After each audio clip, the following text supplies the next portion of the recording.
holdout has now reached a full week. Yesterday, Jerry Jones was asked if there's a deadline to get a deal done, and he said, quote, "I don't see a point." He added, "When it comes to money, it has to fit our plan or it doesn't work with our house, and our house falls." Take a listen to more from Jerry yesterday. You worried about this not getting done?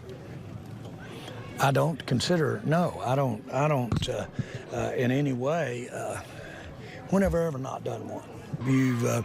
You just keep plugging.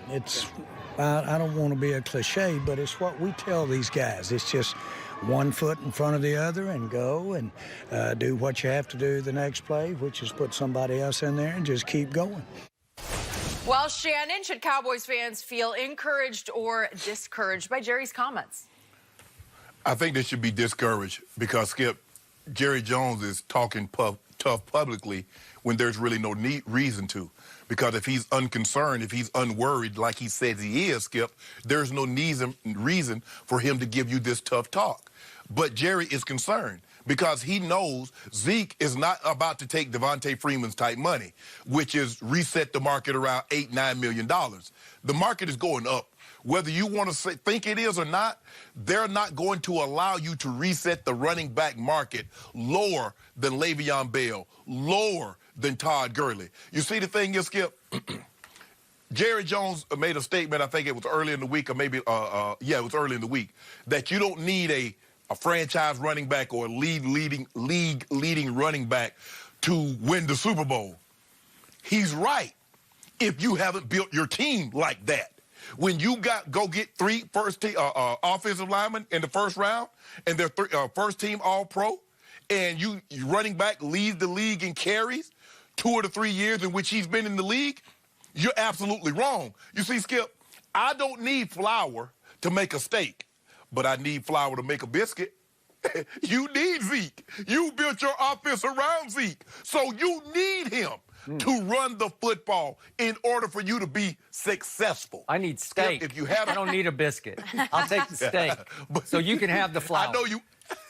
But the fact of the matter is, I'm just making an analogy of how you cook it. You're right. You might not need flour to make a steak, but you need it to make a biscuit. You might not need the league's leading rusher to win a Super Bowl if that's not the way you built your roster, if that's not the way you built your offensive team. But when you built your team around a sound running game with 3 first-team all-pro offensive linemen, yeah, you do. You kind of need that guy. And Jerry talking publicly, Skip, I don't get the benefit of it. It's like Zeke's like, oh, my God, did you hear what Jerry said? He's talking tough. Let me get on this plane back from Cabo. You know, he's down in Cabo. Yeah, he had a good old time. And get on back down to Oxnard so I can get in the training camp. It's not going to happen. Jerry, get ready to break bread if you want Zeke in camp. So you're hopefully discouraged about all this. I think Cowboy fans should be discouraged, as in encouraged but somewhat discouraged, but in the end, encouraged. I know that's complicated, but Jerry's really complicated to try to decipher. True. But the key comment yesterday was when he looked sideways and said, when have I not gotten one done? Yeah. Seriously, when has he ever not gotten one done? Never. He always gets them done. Yeah. I'm going to say it one more time. What Jerry does best is money. Jerry's genius when it comes to money. Maybe not football decisions. Money, he's got it. Cap wizard. He will figure this out. It's just going to take a while. So he dug in harder yesterday, and he's just spitting facts back at Zeke. I don't have any timeline. There's no point, meaning no point of no return, where he's saying, well, there's going to be a deadline here. There's no deadline. Why is there no deadline? Because he has all the bargaining advantage. He's got all the leverage over Zeke. Zeke's got 2 years left on his contract, and then they could franchise him for 2 more years. That's 4 years. Okay, Skip, to your point, though, you said Jerry said there's no timeline. If there's no timeline, why the tough talk? Because he's just digging in. He's daring Zeke to stay in Cabo. And I told you from the start, I know Jerry Jones. You don't mess with him. You don't confront him publicly. You don't show him up by not showing up for camp and going to Cabo. You don't do it. Yeah, we go to Cabo. What did I tell you? You can attract more flies, as in dollars, with honey than vinegar, and he tried vinegar. And Jerry's playing vinegar. Okay, so I like bees. Fight fire with fire, says Jerry Jones. He's playing hardball now. And there was a later quote in this media session.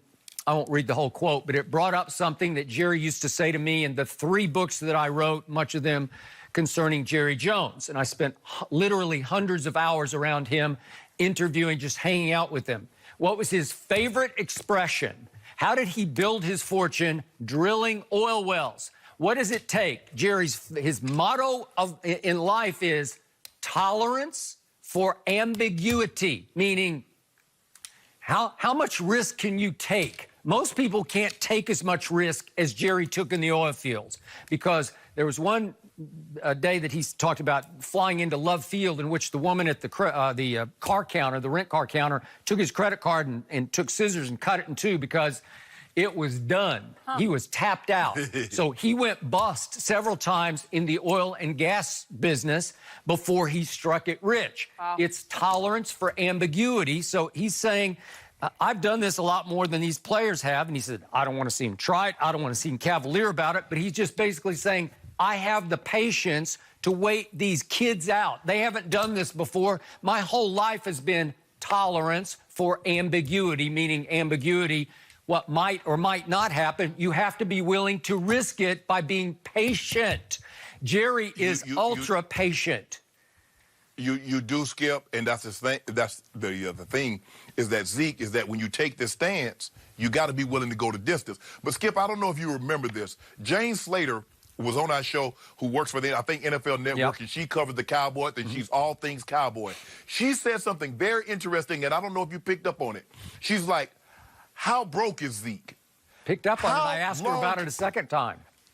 Yeah. Thank you. What did I do? Skip, remember I told you, Skip? I said, financially, the Cowboys know where Zeke is. They've done their homework. They know Zeke has a house. Zeke has cars. Zeke probably got mama a house. So they know how long Zeke can play this thing out. Agreed. I've always felt that in order to hold out, you don't hold out, start thinking about holding out the year you're going to hold out. You start the year before, and you start putting your plans in place.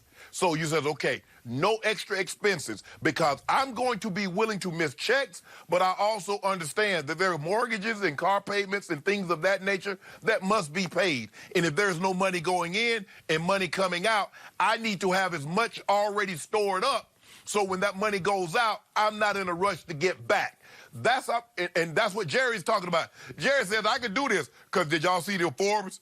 I got the most valuable franchise at $5 billion. I'm worth 6.2. So I got the stomach for this. He does. I'm not going to get seasick. I've been on this rocky ride before, and I've taken my Dramamine, so I'm good. I'm not going to lose my guts over this. That's what he's saying. He's also obviously carefully analyzed the psyche of a Zeke versus, let's say, an Emmitt Smith, who obviously held out for the first 2 real games back in 1993, and they lost both. Then Jerry came to the deal with Emmitt. Sure. But Emmitt was cheap, though, Skip. Emmitt didn't spend no money. Emmitt was cheap. Emmitt's always been cheap. Saved his money. Agreed. Zeke, as opposed to Emmitt, and I was around Emmitt a lot, Zeke loves football. Zeke loves being around the fellas in the locker room and out on the practice field. Zeke loves to practice football. It's just fun for him. It's where he's most content in life. Emmitt, not so much. He didn't love practicing at all. He didn't want to practice at all. So, again, Emmitt was more built to hold out through 2 real games than Zeke is. And so Jerry's going to push this a little harder with Zeke. If Zeke, showed him, you want to play hardball? Okay, let's play hardball. And obviously, this is a 3-pronged attack here for Jerry, because he's got Dak, Amari, and Zeke. Well, who's more of a priority right now? Well, it's Dak, because he's in the last year of a contract that pays him a grand total of $2 million. So you better get that one done first. Okay, what's next? Amari's in the last year, but he seems very content right now practicing with the Cowboys. He's voicing no urgency for a new deal, but he's in the last year of a deal that pays him $13.9 million. Yeah, he's okay. You know, does he deserve $18 million or whatever else? You know, Michael Thomas has got almost $20 million. Okay, fine, but he doesn't need it today. And then we get down to the third priority to me, which is Zeke, who's going to make 3.9 this year, 9.1 next year. So he's got 2 more years. So again, Jerry's pushing him down to third priority right now, and Jerry's just daring him basically to hold out. Do I want to see him hold out through a real game? I do not. Do I think he will? I do not. I think they will get these deals done in the order of